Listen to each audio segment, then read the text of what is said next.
Hello friends, welcome back to my channel Punjabi Bahu Archana. और जैसे कि आप लोग देख रहे हैं कि मैं इस टाइम पे किचन में हूँ। दरअसल ये जो वीडियोस हैं, मैंने पिछली वीडियोस में आप लोगों को बताया था कि मेरी वीडियोस थोड़ी सी लेट हैं। तो ये जब नवरात्रि के फास्ट चल रहे थे तब की वीडियोस हैं, तो अब मैंने शूट कर रखी। मैंने कहा फिर मैं आप लोगों के साथ शेयर कर ही देती हूँ। कुछ प्रॉब्लम्स रहती हैं लाइफ में जिसकी वजह से मैनेज करना थोड़ा-सा मुश्किल हो जाता है, और मेरी लाइफ में तो बहुत ज़्यादा उथल-पुथल मची हुई है, और इस टाइम पे तो बहुत ही ज़्यादा।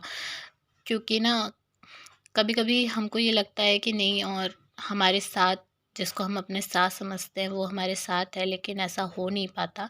बाद में हकीकत कुछ और ही आ जाती है, तो फिर थोड़ा उन सब चीज़ों से निकलने में टाइम लगता है। चलिए खैर, यहाँ पे जो आप देख रहे हो नवरात्र का टाइम था, तो इस वज़ह से मैं यहाँ पे मखाने जो है वो फ्राई कर रही हूँ। फ्राई यहाँ पे मैंने ऑयल में किया है, जो रिफाइंड वाला है उसी में किया है। तो यहाँ पे बहुत से लोग जो है ना अलग-अलग चीज़ों में मतलब यूज़ करते हैं। बहुत से लोग तेल भी यूज़ करते हैं व्रत के टाइम पे। बट यहाँ पे आप क्या यूज़ करते हैं मुझे कमेंट करके ज़रूर बताना। तो मखाने जो है मैंने फ्राई कर लिए थे, चाय भी मेरी बन चुकी है। अब मुझे यहाँ पे जो पराठा है वो बनाना है, क्योंकि मैं तो खाऊँगी नहीं पराठा, लेकिन कुशल है, वो खाएगा, और हस्बैंड को भी देना था, तो वो चीज़ है। और इन लोगों को नमक मिर्च का पराठा बहुत ज़्यादा पसंद है।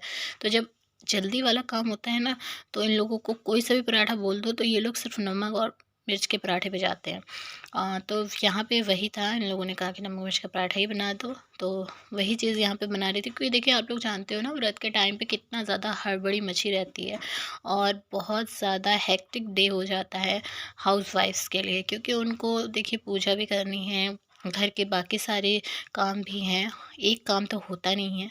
और मेरे केस में तो ये है कि मुझे बहुत सारे काम देखने पड़ते हैं एक साथ। अगर आप लोग मेरी पिछली वीडियोस देख चुके हैं तो आप लोगों को पता होगा कि सारी चीज़ें मैं मैनेज किस तरीके से करती हूँ। अगर नहीं देखी तो जाकर ज़रूर चेक कीजिएगा, और अगर यार चैनल पर नए हैं ना तो चैनल सब्सक्राइब ज़रूर कर लीजिएगा।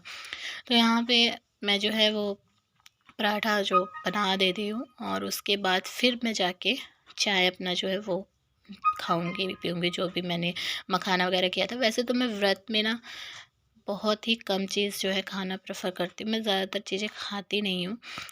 जैसे अभी यहाँ पे मखाना है तो मैं चाय के साथ इसको ले लूँगी, और मैंने बहुत से लोगों को देखा है ना कि पूरा दिन कुछ ना कुछ खाते रहते हैं। और मैं नमक जो है वो रात में यूज़ करती हूँ, सेंधा नमक जो है रात में खाती हूँ। दिन भर में पूरे दिन में कोई भी नमक यूज़ नहीं करती। बहुत से लोग ऐसा करते हैं कि सेंधा नमक जो है वो सुबह भी खा लेते हैं, दोपहर में भी, रात में भी, सब तीनों टाइम खा लेते हैं। तो वो चीज़ मैं नहीं कर पाती, ना ही मैं फ्रूट्स वगैरह खा पाती हूँ।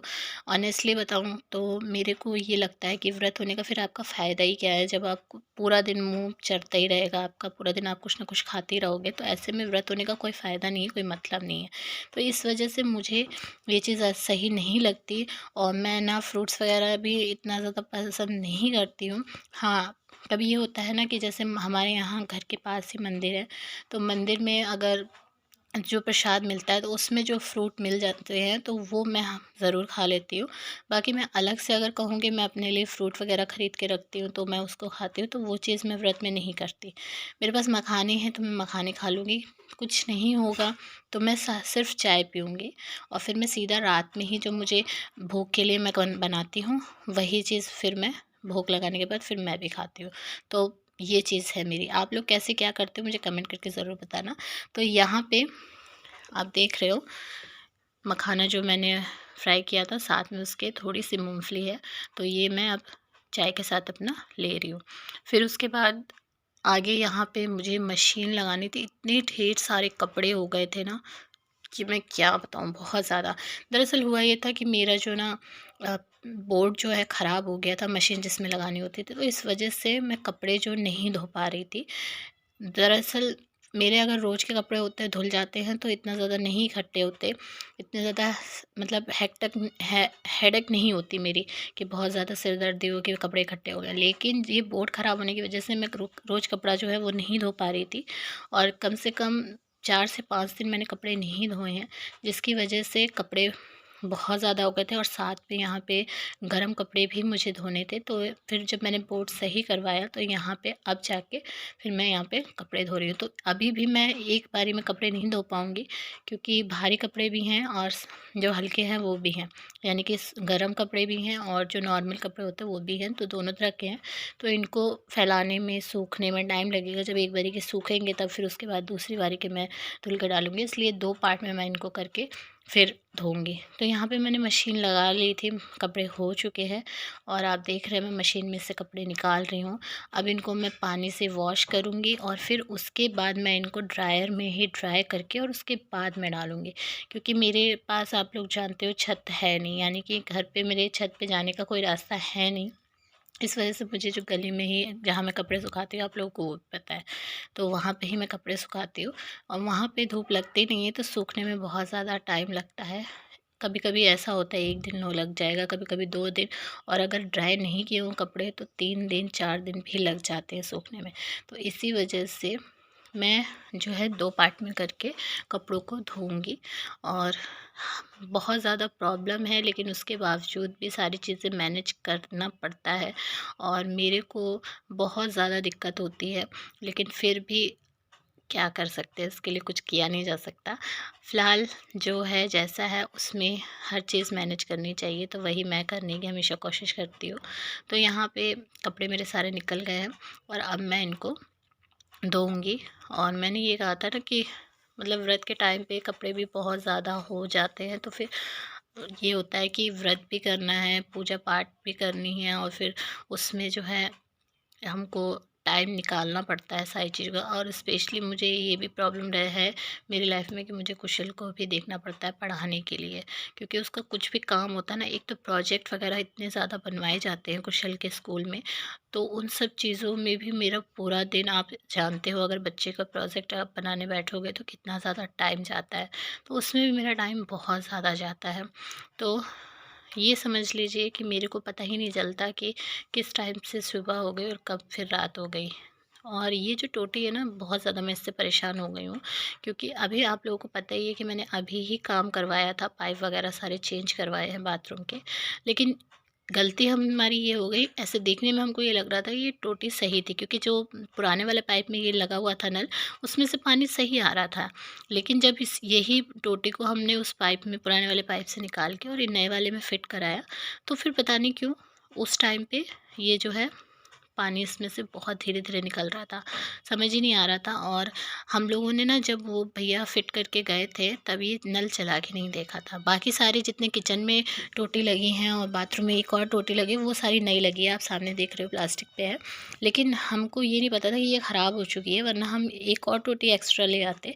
हमने सोचा कि ये सही है तो लग जाएगी। तो लेकिन जब इस भैया वो चले गए सब मतलब लगा के नल वगैरह सब सही करके, उसके बाद हमको पता चला, जब हमने खोल के देखा कि इसमें से पानी तो इतना धीरे आ रहा है।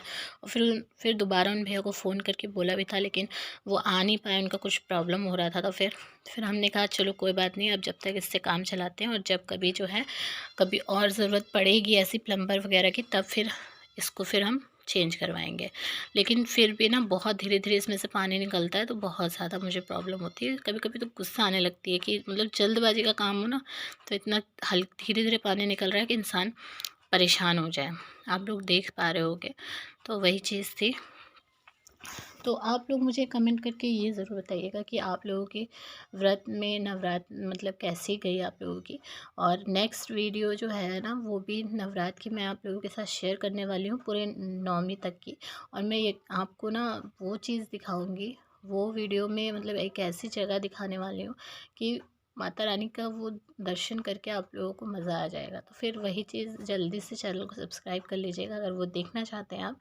चैनल सब्सक्राइब करके रखिए, क्योंकि जब भी मैं वीडियो जैसे ही डालूँ वैसे ही आप लोगों के साथ शेयर हो जाए। अगर आप बेल नहीं प्रेस करेंगे तो नोटिफिकेशन नहीं मिलेगा, इसलिए नोटिफिकेशन के लिए बेल ज़रूर प्रेस कीजिएगा, ताकि जैसी वीडियो डालूँगी तो जल्दी से आप लोग को नोटिफिकेशन मिल जाए।